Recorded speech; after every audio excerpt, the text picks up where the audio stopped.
Magandang umaga po sa inyong lahat. Kung mayroon diyang mahina-hina ang katawan, bubulihin ba natin? Naintindihan niyo ako? Kung mayroong mahina-hina ang katawan diyan, bubulihin ba natin? Kung mayroong kulang-kulang sa pag-iisip, bubugbugin ba natin? Kung gagawin natin ang mga iyon, hinahamak natin ang mga kapuspalad. Amen ba?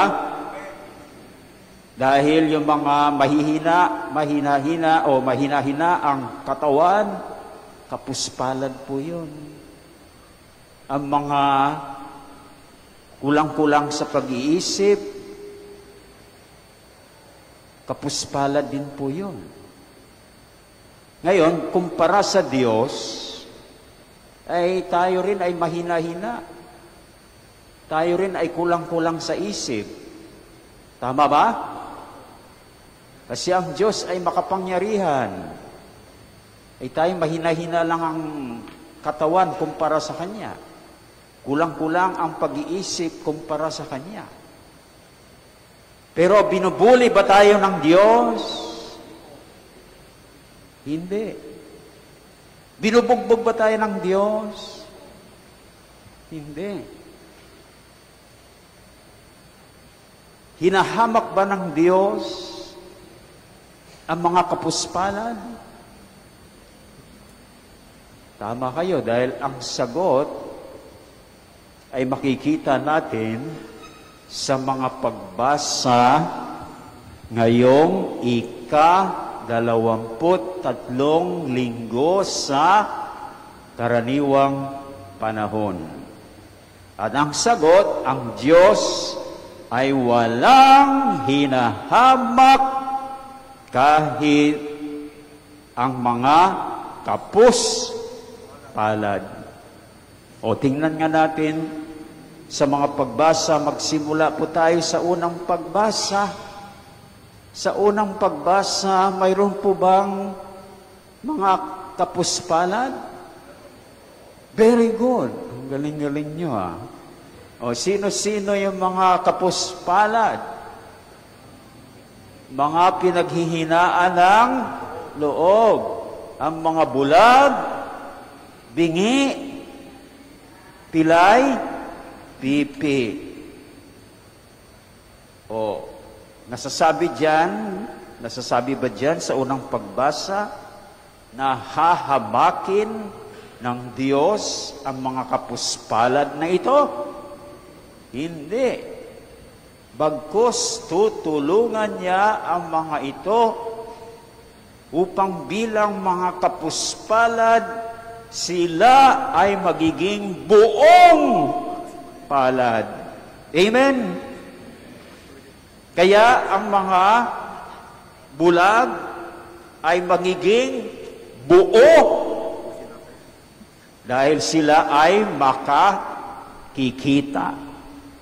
Ang mga bingi ay magiging buo dahil sila ay makarinig. Ang mga pilay ay magiging buo dahil sila ay lulundag tulad ng usa. At ang mga pipi ay magiging buo at sila ay makapagsasalita. Kaya maliwanag na ang Diyos ay walang hinahamak kahit ang mga kapuspalad. Amen po ba? Amen. Sa ikalawang pagbasa, mula saan po yung ikalawang pagbasa? Yung unang pagbasa mula kanino? Sa aklat ni Propeta Isaías. Ikalawang pagbasa naman? Galing sa sulat ni Apostol Santiago. O, mayroon bang kapuspalad dito sa ikalawang pagbasa na nabanggil? Opo.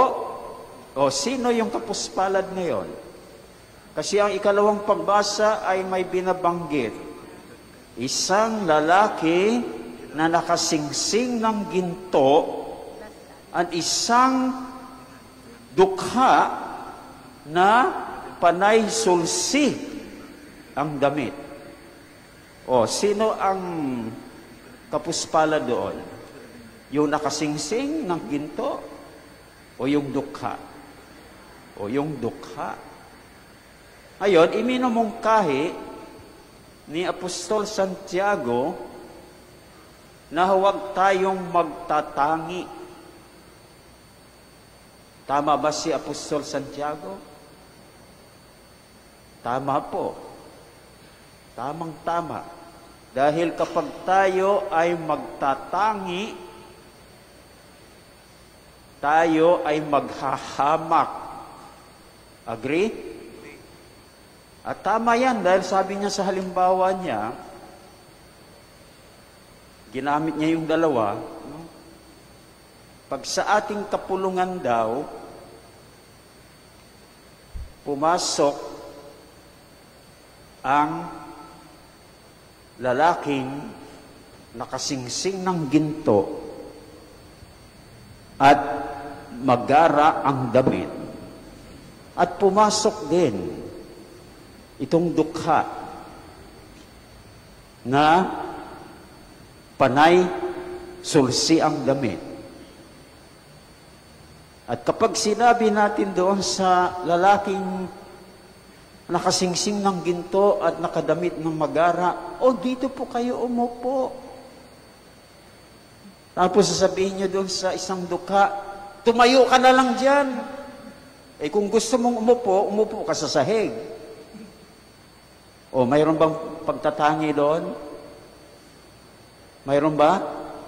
Sinong itinangi? Yung lalaking nakasingsing ng ginto. At tingnan ninyo, kapag may itinatangi tayo, mayroon din tayong hinamak o hahamakin. O dito, mayroon itinangi. Mayroon bang hinamak? Brother? Sinong hinamak? Yung dukha. Kaya kapag ayaw natin maghamak sa iba, ay huwag tayong magtangi. Amen? Amen. Dahil kapag mayroon tayo, kung tayo magtatangi, mayroon tayong hahamakin. Sa mabuting balita naman, o sa Ebanghelyo, mayroon bang kapuspalad? Mayroon. O sino yung kapuspalad? Bingi at utal. May ginawa ba ang Panginoon na nagpapakita na hindi niya hinamak ang kapuspalad na ito? Anong ginawa niya? O sa madalit sabi, pinagaling niya ang bingi at utal. Dahil kung hinamak niya yon, pagagalingin ba niya? Hindi. Mananatili kang bingi dyan at utal.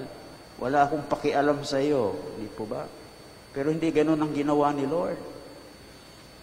So, na nagpapakita na hindi niya hinamak, kundi tinulungan niya. O ano yung nangyari doon? Gumaling. At dahil gumaling, ano nangyari? Nakaririnig na. At nawala ang pagkautal. At nakapagsalita na ng malinaw. So, maliwanag na ang Panginoong Hesus ay walang hinahamak kahit ang mga kapuspalad. Ngayon, kung ang Diyos ay walang hinahamak, ang Panginoong Hesus ay wala ring hinahamak, lalong-lalo na kahit ang mga kapuspalad, tayong sumasampalataya sa Diyos, tayong sumusunod sa ating Panginoong Hesukristo, ay dapat wala ring hinahamak kahit ang mga kapos palad. Amen po ba yun? Ngayon, hindi ba ninyo binubuli ang mga mahina-hina ang katawan? Yes or no? Tumahimik na kayo.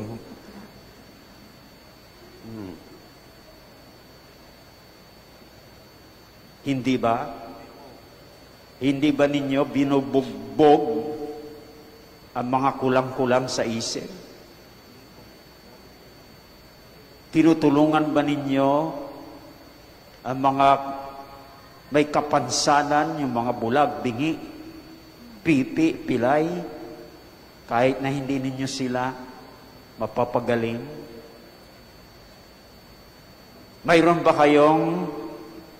hindi ba kayo nagtatangi at pantay-pantay ang pagtingin ninyo at pag-aasikaso sa lahat, mahirap man o mayaman? Kung ang sagot natin doon ay hindi,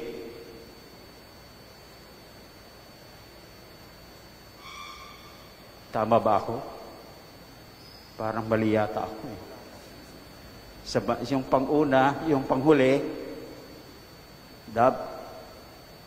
kung ang sagot natin doon ay hindi, maliban doon sa ikalima, sa panghuli, masasabi na tulad ng Diyos, tulad ng ating Panginoong Hesus, wala rin tayong hinahamak kahit ang mga kapuspalad.